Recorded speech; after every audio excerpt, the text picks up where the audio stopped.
Some of the most amazing paintings I have ever seen are those of Thomas Allsman. He is a quiet man in his early 60s, and he lives alone in a small house on the edge of town. Thomas is a portrait painter, the best any of us have ever seen. Each one of his paintings is a Mona Lisa.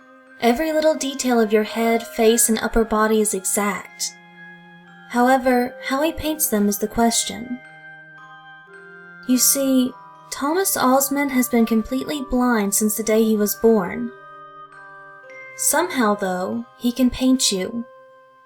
It's as if he can see you when you're sitting in front of him, having your portrait painted. How he discovered this ability or how he can do it is unknown. He will not tell. If you bring him payment, he will paint you, and he will paint you beautifully. So I walked up to the front door of his house. I stood there still and nervous. I was alone, as it is said he will not paint with others around. After a deep breath, I rang the doorbell. I waited a moment.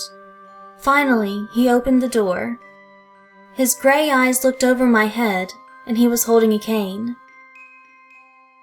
"Mr. Allsman, my name is Luke, and I want to be—" My voice trailed off in nervousness.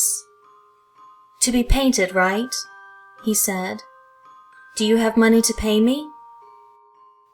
"Of course, $200, I said. Thomas nodded and told me to come inside after I gave him the money. The house's interior was nice and simple. I eyed a stack of books on a table. One was opened and I could see it was written in Braille. He led me into a back room and told me to sit on a stool. Nothing was in the room except for a chair and canvas, the stool, and painting supplies. I sat down and he sat behind the canvas. "Now, son, I must warn you. Sometimes I paint too far forward," Thomas said. Too far forward? What could that mean?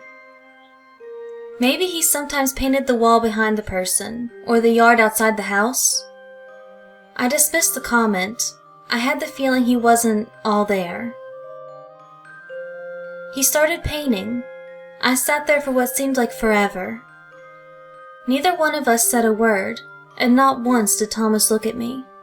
His eyes were closed the whole time. Perhaps he could see me in some way. Finally, he put his brush down. "It is done," he said, and motioned for me to come see.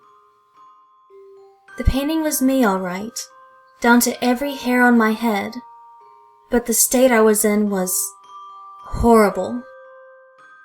I was laying on a wooden floor.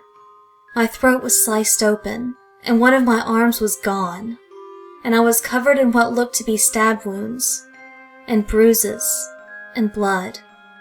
My eyes were glazed over and bloodshot. I was dead. Thomas painted me after I had been brutally murdered? I was even wearing the same outfit I was currently wearing. I stepped back. Why did you paint this? Why would you paint something so horrible happening to me? Thomas looked down with a grim face. "I told you. Sometimes I paint too far forward." I was confused. "What does that mean?" I asked. He looked back up at me. "Sometimes I paint something that hasn't happened yet."